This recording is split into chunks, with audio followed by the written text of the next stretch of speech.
Hari Senin akan saya umumkan kepala BPMD kabupaten yang malas. Setuju?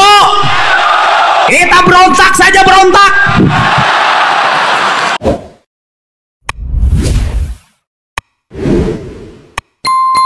Bagi saya, keterujian seorang pemimpin adalah teruji di saat sulit, dia tetap bisa memenangkan dan melewati kesulitan itu.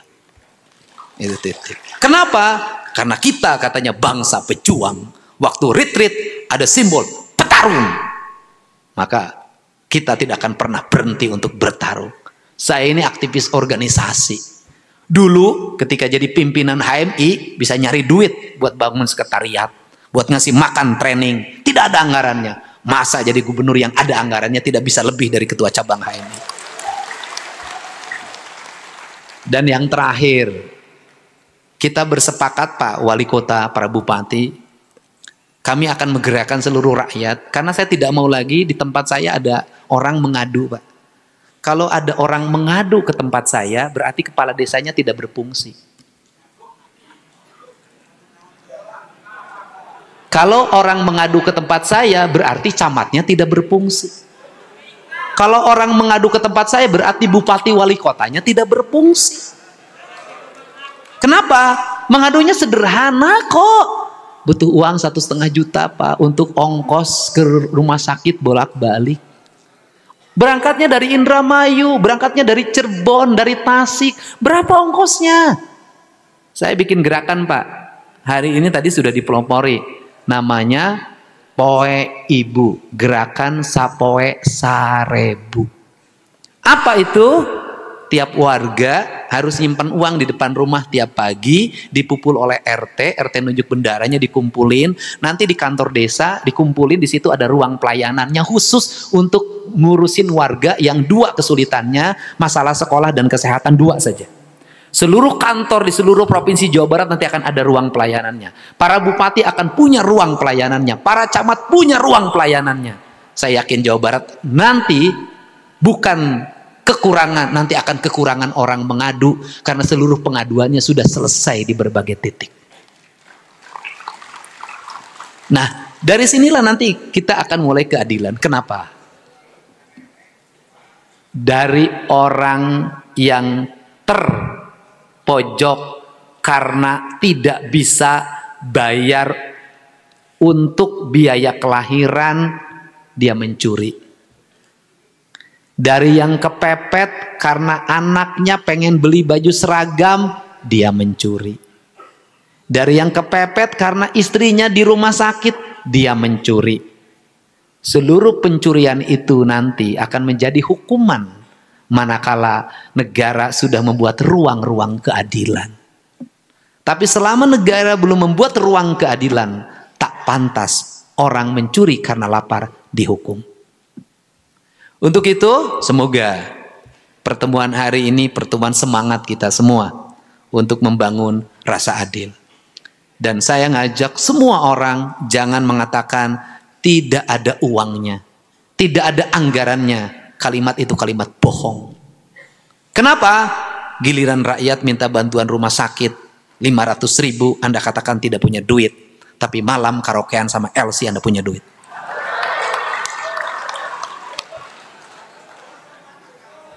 Giliran rakyat minta beras 3 liter, Anda tidak punya duit. Tapi nambah istri, Anda bilang selalu ada duit. Ini penting Pak, ini penting karena tugas-tugas kemanusiaan ini hal penting. Karena kita ditugaskan untuk menjadi pemimpin adalah untuk mewujudkan rasa adil di tengah-tengah masyarakat. Untuk itu mudah-mudahan pos bantuan hukum ini menjadi sarana untuk menyelesaikan berbagai konflik sosial. Dimulai dari tingkat RT, tingkat RW, tingkat desa dan kelurahan. Kalau seluruh RT, RW, tingkat desa dan kelurahan memiliki perangkat yang cukup, keuangan yang cukup atau fiskal yang cukup, dan kemampuan intelektual dan emosional yang cukup untuk menyelesaikan, negeri ini cukup selesai di desa. Karena negeri ini adalah hamparan desa dan kelurahan. Titik. Itu saja. Jadi untuk itu saya ucapkan terima kasih atas kehadirannya. Semoga sore hari ini menjadi jalan. Dan yang terakhir, saya 1 kegiatan itu digunakan untuk 3 kegiatan. Jadi gedung ini disewa oleh Dinas Pendidikan untuk kegiatan nomenklatur Dinas Pendidikan. Tapi digunakan oleh BKD dan digunakan oleh hari ini oleh Pemprov Jabar bersama Kementerian Hukum. Jadi gratis. Ini cara efektif dalam memanage. Dan saya meyakini betul orang-orang yang survive itu adalah orang-orang yang memiliki kekurangan dan orang-orang yang memiliki kesulitan dalam hidupnya. Jadi pemimpin yang diberikan banyak kesulitan sesungguhnya pemimpin yang sukses. Kalau pemimpin selalu mendapat kemudahan, bukan pemimpin sukses. Kalau saya dikasih 50 triliun, saya bukan pemimpin sukses. Tapi kalau saya dikasih 27 triliun, saya bisa membangun sama dengan 500 triliun, saya pemimpin sukses. Itu. Ini sarana latihan dan ini adalah jalan. Dan terakhir, saya ngajak pada para kepala desa, semua, yuk kita berpikir tentang Indonesia masa lalu. Bagaimana? Dulu kepala desa dipimpin oleh Kuwu dan Jaro. Tidak ada dana desa. Bisa membangun kantor desa, punya tanah bengkok, punya jalan desa, dihormati oleh rakyatnya. Dan hari ini banyak kepala desa turunan yang ke-7 dari kakeknya dulu jadi kepala desa berwibawa di desanya. Apa artinya? Membangun bukan umpulan angka-angka APBD. Tapi membangun adalah spirit dari orang untuk membuat karya cipta tanpa harus hanya anggaran saja. Ini penting, Pak. Kenapa? Kekuatan kultural kita yang harus tumbuh. Saya berulang-ulang ngomong, kekuatan kultural kita harus tumbuh. Malah saya kalau boleh usul ke pemerintah, kepala desa tidak mesti punya ijazah. Kalau saya boleh usul. Kenapa? Memimpin desa beda dengan kepala OPD. Jadi kepala desa beda dengan jadi gubernur. Beda. Kepala desa adalah kekuatan kultural. Kekuatan sacido metu saucap nyata, legok tapak genteng kadek, itulah kekuatan yang bisa meredam kemarahan rakyat. Bisa menggerakkan rakyat. Justru kalau menurut saya, dengan anggaran desa yang masuk sekarang bukan berarti melarang anggaran desa, tidak. Membuat kepala desa setiap hari merana. Kenapa merananya? Kepala desa nggak boleh korupsi. Tapi tiap hari berbagai kelompok datang ke desa.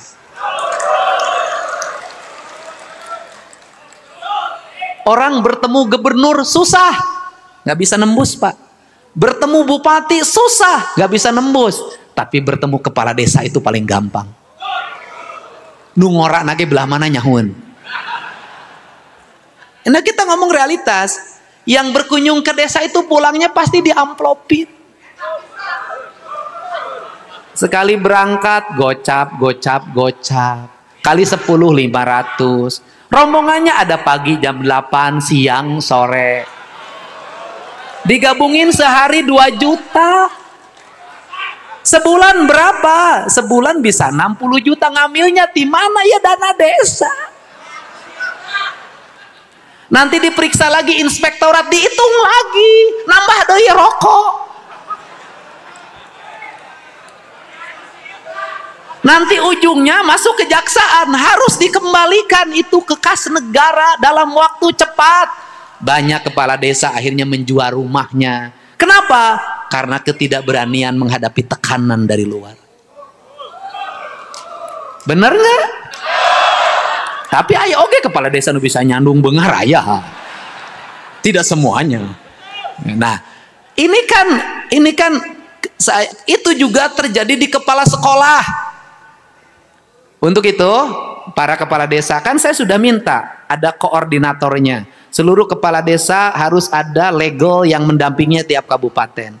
Yang minta duit ke desa tong dibere ajakan gelut, wenges. Dengan catatan kepala desanya tanpa celah. Bagaimana yang berikutnya?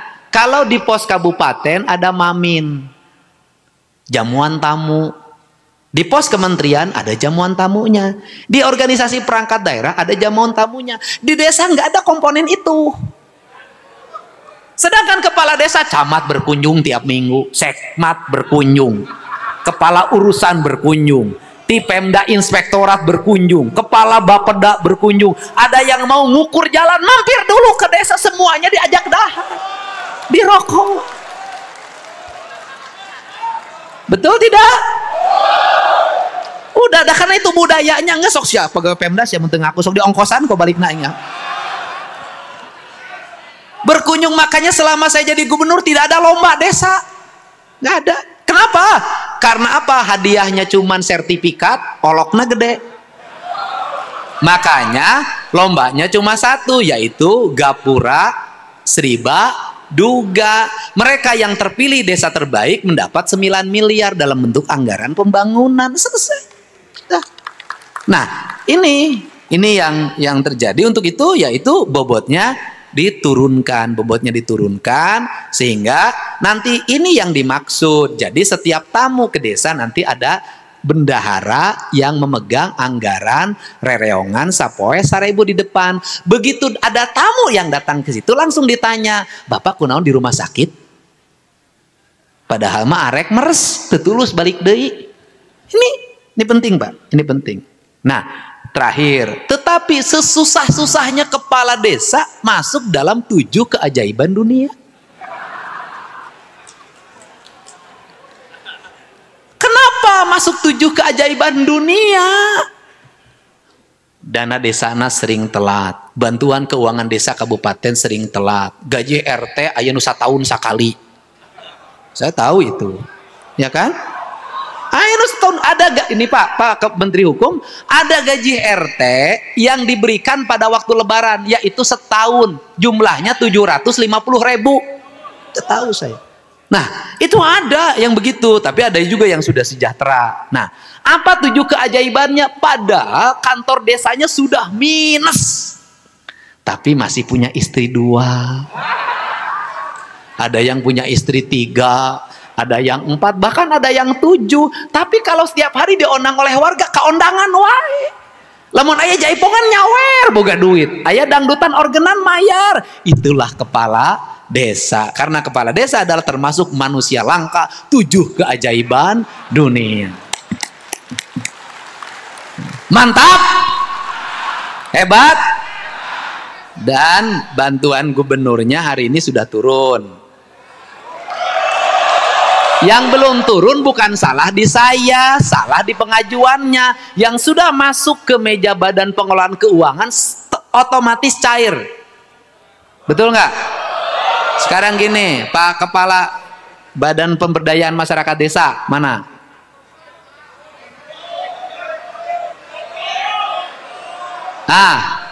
Masalahnya di mana? Ayo. Oh. Cicing siapa ngajedog siapa? Gerowokan wae. Sini jelasin, ulangirakeun aing. Lumayan akhir tahun 130 juta ge lumayan. Benar tak? Ngomong. Oh itu. Oh. Izin saya jelaskan Pak Gub. Proses verbal dilakukan dari mulai tingkat kabupaten. Sampai dengan sekarang masih tersisa 50% verbal di kabupaten. Kemudian yang sudah sampai verbal di kabupaten teh hartina datana can asup ke provinsi di kabupaten keneh. Yap. Semua ada di dalam sistem Pak. Jadi tidak manual. Kemudian proses pencairan di September itu memang baru 97. Hari ini berapa hari ini? Hari ini sudah mendekati 1.100 Pak. Udah, saya kasih target, ya. Hari Senin sudah cair semuanya. Yap.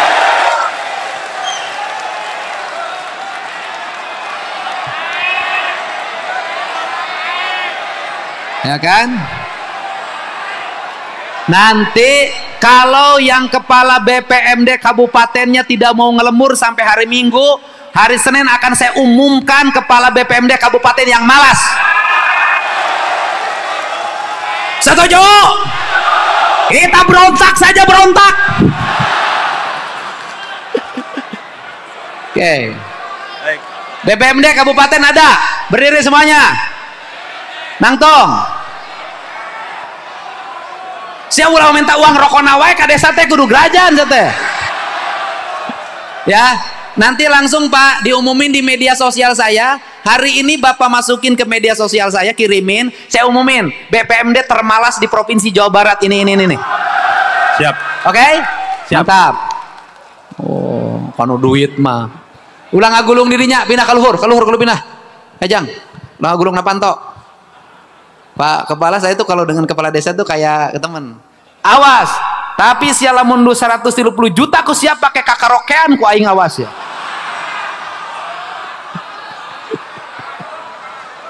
Terakhir nih, seluruh kepala desa nanti pergubnya hari ini diedarkan ke seluruh desa, kirim. Bentuk namanya bendahara yang khusus menangani rereongan yang dulu mah bias perelek. Ya, tiap kantor desa di depan rumah kepala desa harus ada pos pengaduan masyarakat, didinya bendahara langsung. Catatan, terhitung 1 Januari, kalau masih ada warga Jawa Barat datang ke rumah saya mengadukan tidak punya biaya untuk ongkos ke rumah sakit, maka bantuan gubernur untuk desa itu akan saya hentikan. Oke, ini adalah kelanjutan dari video sebelumnya ya kawan-kawan, yaitu video yang telah kita bahas bersama-sama. Di sini saya akan menjelaskan poin-poinnya, yaitu mengenai pemberdayaan desa dan kepala desa.